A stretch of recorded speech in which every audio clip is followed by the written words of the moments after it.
However, this was more than just your typical 4-5-1 from Real Madrid.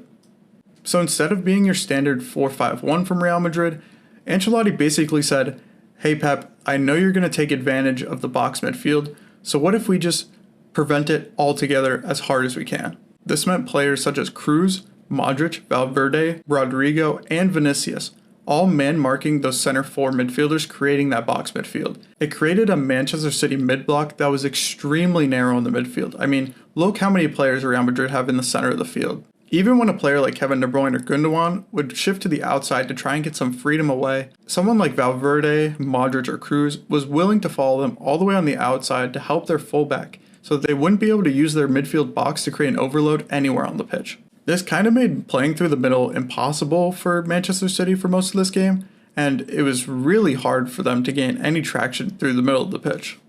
You can see examples here of Manchester City trying to pass through the middle. I mean, just look how many Real Madrid players are there, waiting to press the receiver of the ball or to get the rebound once a tackle has been made. This led to us in the first half often seeing players like Kevin De Bruyne and Gundogan shifting to the outside because it was the only way that they could get some time and space on the ball. And even then you saw players like Modric, Cruz, Valverde kind of following them towards the outside and not really letting up that pressure.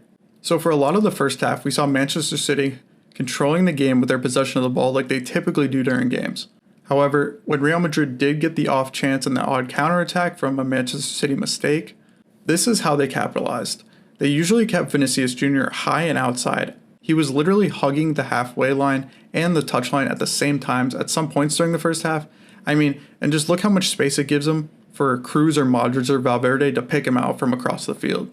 And once one of the three attackers like Rodrigo, Benzema, or Vinicius had received possession, all three of them will work in tandem to create an attack against Manchester City.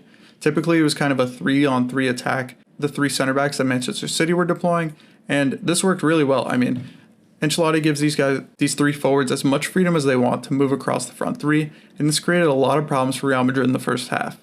It was one of the main reasons why the first goal happened. I mean, this front three was moving so freely across the back line that Manchester City had a hard time marking them, gave Vinicius some time and space. He was able to shoot and score for Real Madrid's first